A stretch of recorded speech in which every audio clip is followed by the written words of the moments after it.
Dan pemirsa, untuk mengulas lebih mendalam terkait dengan kontestasi dan peta Pilkada Banten 2024, saat ini sudah bersama saya seorang wanita tangguh yang telah 10 tahun memimpin Tangerang Selatan dengan berbagai pencapaian. Selamat malam Ibu. Selamat malam Mbak Soza. Baik, Ya. salam sehat Bu, apa kabar? Sama-sama, Alhamdulillah.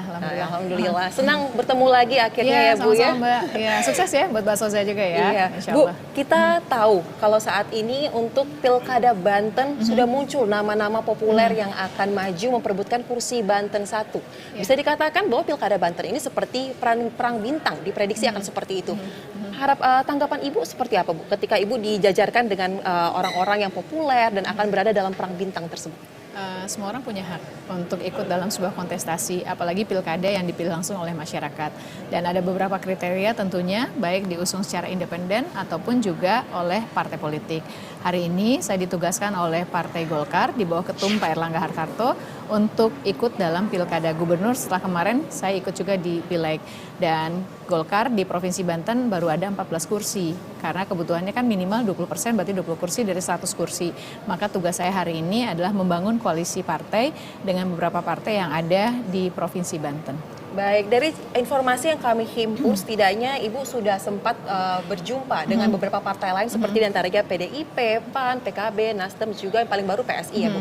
Kapan rencananya akan bertemu dengan partai lain untuk menggalang dukungan dalam koalisi menuju Pilgub Banten ini Bu? Alhamdulillah semua partai saya silaturahmiin, baik yang itu membuka untuk pendaftaran yang tadi Mbak Soza sampaikan, juga dengan yang tidak, seperti PKS dengan dengan Gerindra yang tidak membuka pendaftaran pun juga kita jalin komunikasi. Pada intinya dalam politik itu kan dinamis.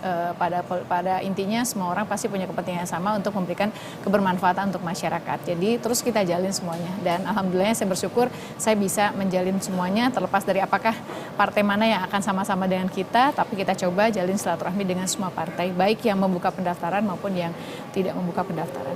Baik, berarti komunikasi politik yang penting dilakukan ya Bu? Ya, harus terus, karena kan politik itu salah satunya kan komunikasi. Baik. Nah, saya juga mendengar informasi bahwa saat ini Ibu Airin lagi sibuk untuk menghimpun bagaimana sebenarnya kondisi masyarakat di Banten dan belusukan ke beberapa titik. Setidaknya ini katanya udah ada 1.500 titik ya Bu, kurang lebih. Apa saja yang berhasil dirangkum Bu, yang menjadi catatan dan juga keluhan dari masyarakat untuk Banten ke depannya lebih baik? Ya, sebetulnya ini kebiasaan saya. Kalau setiap saya ikut pilkada, pasti sebelum pemilu atau sebelum pilkadanya sendiri, pasti saya turun ke lapangan. Kalau kemarin Tangerang Selatan kan cuma 7 kecamatan, 54 kelurahan, luas wilayahnya juga nggak besar. Tapi hari ini Banten ada 155 kecamatan di 4 kabupaten kota, mulai dari Lebak, Pandeglang, Kabupaten Serang, Kota Serang, Cilegon, Kota Tangerang, Kabupaten Tangerang, dan Tangerang Selatan.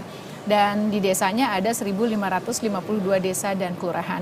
Ada beberapa pengulangan tentunya di beberapa desa sehingga terakumulasi sebesar itu. Tetapi masih ada sisa kurang lebih 290-an lagi. Insya Allah mudah-mudahan bisa saya temui, karena pada prinsipnya saya turun ke lapangan untuk memastikan kondisi di lapangan real seperti apa yang dibutuhkan masyarakat, dengarkan apa yang mereka keluhkan, resapi dan juga apa yang menjadi keinginan dan harapan mereka. Sehingga pada saat hari ini saya sedang menyusun visi misi pengalaman saya jadi kepala daerah 5 tahun, waktu yang singkat, apalagi terbatas dengan anggaran, sehingga saya tidak mau membuat janji yang tidak bisa kita laksanakan.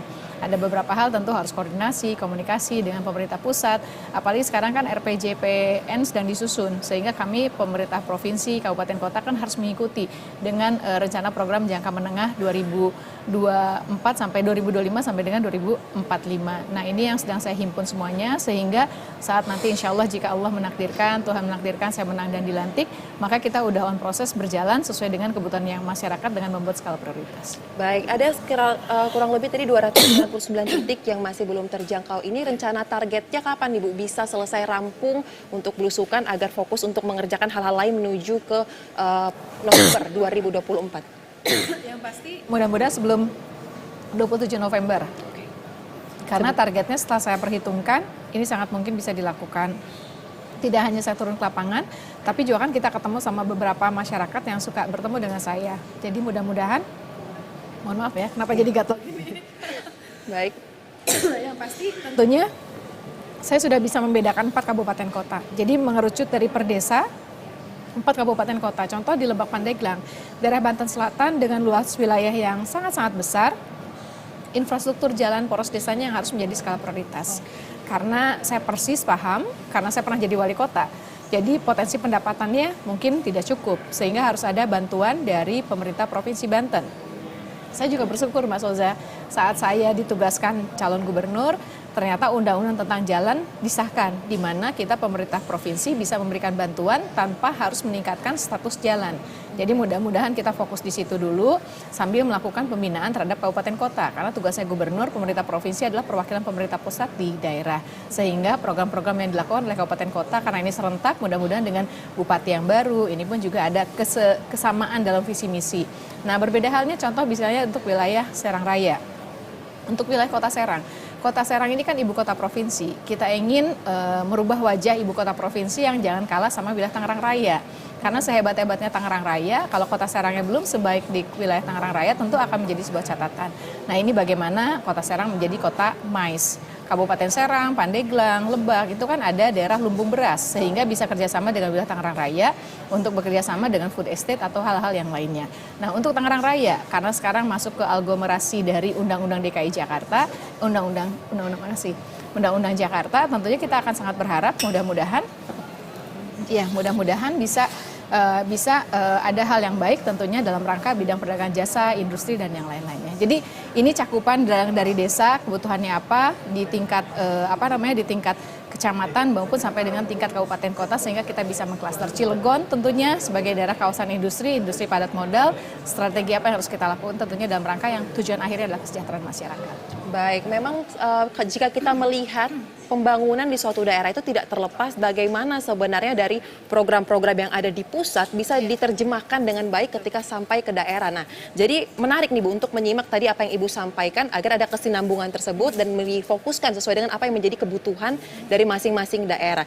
Tetapi jika saya boleh eksersis sedikit Bu, dari informasi ataupun data yang disampaikan oleh Koordinator Jaringan Nurani Rakyat Banten, di sini ada Ade Yunus mengatakan bahwa setidaknya ada 5 hal yang menjadi PR Banten.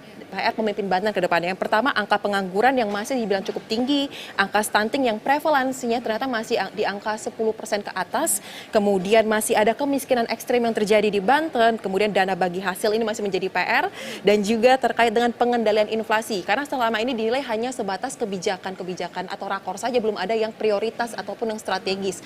Dari 5 PR ini, kira-kira ada nggak Bu yang menjadi top prioritasnya? Yang pasti semuanya harus kita prioritaskan sesuai dengan apa yang menjadi visi misi Presiden yang terpilih Pak Prabowo dan Mas Gibran, yang kebetulan kita kan Golkar bagian dari tim koalisi nasional dan TKD kebetulan saya waktu itu. Jadi kita paham apa yang menjadi program visi misinya Pak Prabowo. Keterkaitan dengan pemerintah Provinsi Banten, kita paham bahwa angka pengangguran ini terjadi, bahwa setelah kita lihat datanya yang tertinggi di Kabupaten Serang. Tetapi kalau diperkalikan dengan jumlah penduduk, ternyata tertinggi adalah di Kabupaten Tangerang, yang notabene ini banyak industri.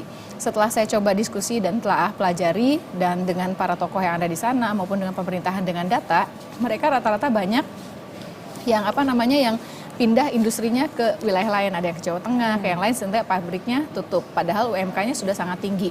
Berarti apa yang harus kita lakukan adalah bagaimana investasi di wilayah Tangerang dengan UMK yang begitu tinggi, maka industri apa, seperti apa, padat modal kah atau padat karya kah? Tapi yang ideal adalah padat karya, karena kalau padat modal kan tidak membuka lapangan pekerjaan, tapi kita juga memberikan pelatihan bagi masyarakat di sana sehingga mereka punya skill dan kemampuan, sehingga dengan UMK yang baik, skill kemampuan yang baik, pasti pengusaha juga sangat diuntungkan.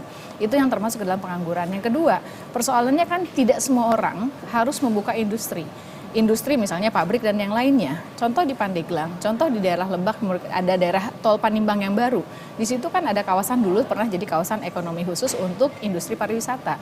Dan bagaimana potensi pariwisata ini bisa menjadi daya bangkit, daya ungkit dari sebuah wilayah. Tentunya mudah-mudahan bisa mendorong mereka jadi pengusaha, para pelaku UKM, pelaku UMKM dan yang lainnya. Jadi tidak melulu orang cari kerja, tapi mereka juga dilatih dan dididik menjadi wira swasta atau wira usaha. Dengan adanya beberapa BLK yang hari ini, contoh di Serpong. Hari ini kan saya dulu sempat pengen BLK Serpong itu udah diambil sama Kota Tangerang Selatan aja, biar kita melatih masyarakat di Tangsel, mereka punya sertifikasi dan yang lainnya. Ini beberapa hal strategi pengangguran yang harus kita turunkan tentunya. Tapi hasil data kemarin saya lihat sudah mulai ada penurunan sebetulnya. Sudah mulai ada penurunan walaupun masih tertinggi, sudah mulai ada penurunan, tetap ditingkatkan lagi dalam rangka untuk mengurangi angka pengangguran. Yang kedua urusan stunting. Stunting ini kan sebetulnya kalau zaman dulu kan waktu saya sebelum wali kota kan nggak ramai itu soal stunting. Padahal dulu masalahnya gizi buruk kan. Sekarang antara gizi buruk atau stunting apa? Ya intinya anak-anak kita pada saat tumbuh kembang dia tidak tumbuh kembang dengan baik. Sebetulnya dimulai dari pelatihan calon ibu dan ayah. Bagaimana mereka paham betul pada saat 9 bulan pertama dalam perut, mereka harus bisa menyadari bagaimana saat 2 tahun pertama dan yang lainnya. Awareness dari orang tua itu juga sangat penting. Pemerintah kan hanya memberikan stimulan, ada kader posyandu yang banyak, memberikan masukan kepada mereka, tapi kembali kepada orang tua. Ada juga yang bicara, orang tuanya nggak mampu karena secara ekonominya tidak, maka di situ hadirnya pemerintah. Dan yang tadi termasuk terhadap kemiskinan ekstrim. Kemiskinan ekstrim ini juga harus didata beberapa hal, dan sekarang juga sudah mulai saya dapat informasi, sudah mulai ada penurunan, bahkan bantuan dari pemerintah pusat juga sudah berjalan. Jadi tentu koordinasi komunikasi antara para bupati wali kota paling penting. Karena yang punya masyarakat itu kan bupati wali kota, kabupaten kota. Data pertama harus benar, yang kedua pastikan program tepat sasaran, dan yang ketiganya bagaimana kita bekerja sama. Anggaran pemerintah provinsi memberikan bantuan apa, pemerintah kabupaten kota memberikan apa, sehingga secara bertahap stunting ini bisa kita selesaikan. Ini pengalaman saya pada saat dulu saya wali kota, paling alergi kan kita kalau ada yang gizi buruk. Berarti dianggap wali kotanya nggak berhasil, makanya saya fokus di situ. Nah hari ini nama bahasanya stunting atau apalah namanya, tapi yang pasti kan bagaimana memastikan mereka bisa tumbuh kembang baik karena mereka sebagai generasi penerus bangsa. Baik, dan untuk kita lihat rekam jejak Ibu kan berbicara dari pengalaman Ibu ketika memimpin kemarin dan juga menghimpun lagi data-data sebelum nantinya menelurkannya dalam visi dan misi yang akan dibawa ke dalam Pilgub Banten ini. Dan jika kita bisa melihat dua periode kepemimpinan Ibu sebelumnya dari 2011 sampai dengan 2021 di Tangerang Selatan ini, kira-kira ada nggak Bu program yang nantinya akan juga dibawa ke Banten untuk dicoba diaplikasikan dalam skala yang lebih besar lagi, karena kita tahu keberhasilan Ibu ini bukan hanya satu pihak yang menilai, masyarakat juga merasakan bagaimana Tangerang Selatan ini bertumbuh dengan sangat pesat di era Ibu. Yes, kolaborasi, koordinasi dan komunikasi. Sehebat-hebatnya apapun seorang Airin tidak mungkin bisa berjalan sendiri, dan ini adalah pemerintahan, maka kita harus bisa membuat tata kelola pemerintahan yang baik, bersih, dan terbuka dan transparan. Itu penting, karena saya sebagai gubernur, saya semua pasukan yang bisa kerja bersama-sama punya visi, berarti kan reformasi birokrasi harus dilakukan. Digitalisasi teknologi yang pernah saya lakukan ternyata memudahkan kita. Pertama, untuk menyusun program kegiatan. Saya detailin secara anggaran. Program anggaran yang kita punya terbatas, tapi kita fokus dengan apa yang dibutuhkan masyarakat. Makanya kenapa saya muter-muter nih Mbak? Kita punya APBD 12 triliun lebih. Maka PR kita adalah bagaimana anggaran 12 triliun lebih ini bisa dirasakan oleh masyarakat dengan membuat skala prioritas. Saya ingat persis zaman dulu Mbak, waktu pas rame-ramenya para wali kota bikin taman, saya disuruh bikin taman biar jadi populer wali kotanya. Padahal saya tahu persis Tangerang Selatan daerah kota baru.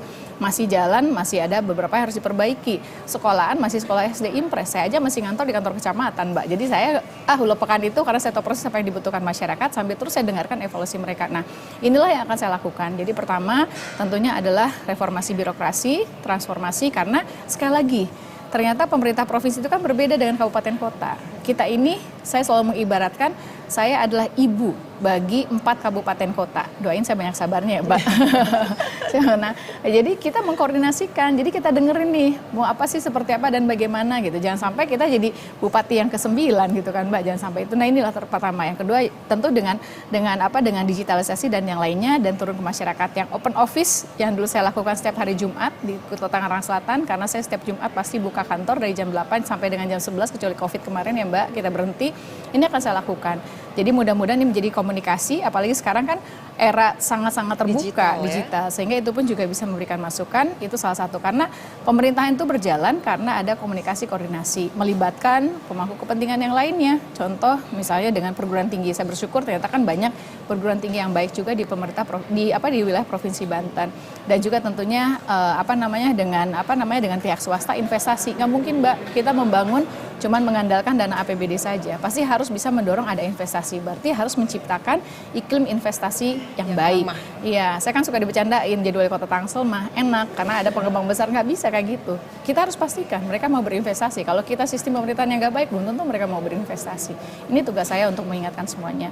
Dan tentu yang lainnya yang pasti keterlibatan masyarakat dan partisipasi masyarakat. Bagaimana masyarakat mencintai sebuah kota, mencintai kabupaten, peduli, itulah yang saya lakukan. Sehingga kita pemerintah tinggal harusnya di depan. Kalaupun tidak bisa di depan, jangan di belakang, tapi ada di tengah-tengah masyarakat. Itu prinsip yang kita lakukan. Ya, jadi ini membuat semakin jelas mengapa pentingnya melakukan keliling, menghimpun seperti apa kondisi di dalam masyarakat itu, sehingga nantinya visi misi yang akan ditelurkan ini menjadi visi misi yang benar-benar tepat sasaran. Betul. Contoh kayak di Tangerang Raya yang pasti urusan SMA dan SMK.